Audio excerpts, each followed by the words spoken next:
An illegal migrant that had been deported twice before is now facing charges after allegedly stabbing a man on the Charlotte light rail system. It's the exact same rail where police say a career criminal stabbed a Ukrainian refugee to death back in August. Chanley Painter joins us now with those details. Chanley? Hey, good morning. So police say the suspect allegedly broke into a railroad car while intoxicated before stabbing the victim. 33-year-old Oscar Solarzano of Honduras was arrested and will be in court tomorrow. DHS confirming the suspect is a twice-deported illegal migrant with a lengthy criminal history in the United States. He was deported by the Trump administration in 2018 and re-entered illegally during the Biden administration in 2021. Then he was deported a second time by the Biden administration and then re-entered illegally again.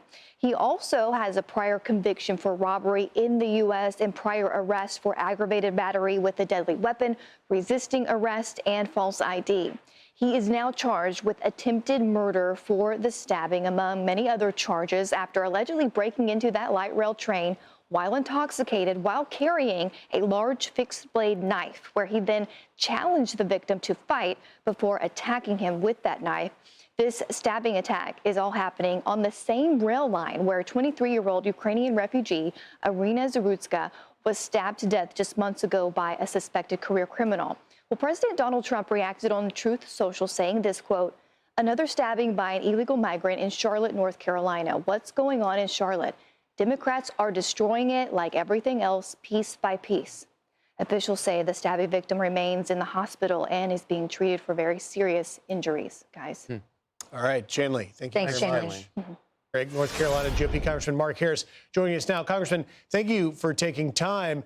Your reaction to this. Here we have yet a second attack, this time by an illegal alien that should have never been here.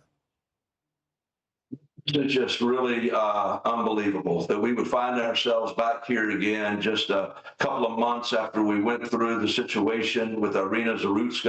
And it really is. It's something that grabs our attention and causes us to realize that something has got to be done and enough is enough. And I think that's really where we find ourselves, especially when you see the backstory to this.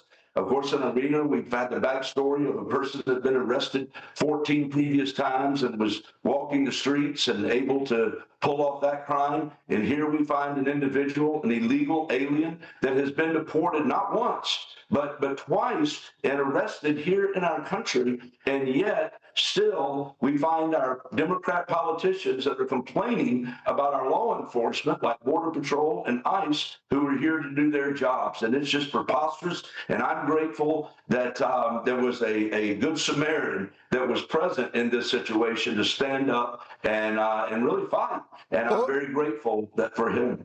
And you make an interesting point, Congressman, because Charlotte's mayor, V. Lyles, who has opposed the ICE crackdown in that city, put out a statement about this where she says there are several aspects of public safety that are outside of the city's jurisdiction, including immigration policy and enforcement, but we will continue to focus on public safety and ensuring a safe and vibrant community. This comes, as we know, this alleged illegal alien that stabbed this good citizen that was standing up trying to stop chaos from erupting on that light rail train, had been convicted of burglary in the U.S., had prior arrests for aggravated battery with a deadly weapon, and yet he was a gotaway. He came back a third time into the country from Honduras and was one of the more than 2 million gotaways that are in this country, and yet she doesn't seem to want to support going after him.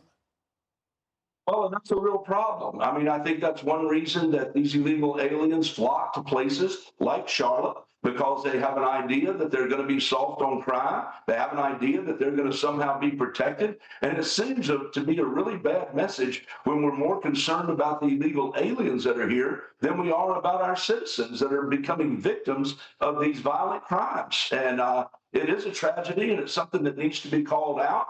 And I'm very grateful for Operation Charlotte's Web that took place here. And I think it's important. Listen, we called for the National Guard. We reached out to the governor because our Fraternal Order of Police in Charlotte had pointed out that we had a very strong lack of the number of policemen we needed. We were about 300 policemen short for being able to adequately work there in the city. And we've seen an uptick in crime in Uptown. And so we went to the governor asking that the National Guard, we've seen success in Memphis, we've seen success in Washington, D.C., and we thought it would be important for the National Guard to be a short-term fix while we began to get things together. But again, we have been pushed back. Our Democrat governor, our Democrat mayor, they've not been willing to step up and say, this is what we need. Well, and Congressman, President Trump took to Truth Social, outraged about this, saying another stabbing by an illegal migrant in Charlotte, North Carolina. What's going on in Charlotte? Democrats are destroying it like everything else, piece by piece. Final question, the time we've got left, is your governor going to get on board? Well, he hasn't shown any sign of being willing to get on board, which is unfortunate. And of course, it was after our call for the National Guard to come that we did see Operation Charlotte's Web. Border Patrol had more than 425 arrests so far, and they tell us they're not finished here. They're still working in Charlotte, and we're very grateful that they're here as a law enforcement. More work to be done. Congressman Mark Harris, thank you for taking time, sir. Thank you, Griff. Appreciate it. Hey everyone, I'm Emily Campagno. Catch me and my co-hosts Harris Faulkner and Kaylee McEnany on Outnumbered every weekday at 12 p.m. Eastern, or set your DVR. Also, don't forget to subscribe to the Fox News YouTube page for daily highlights.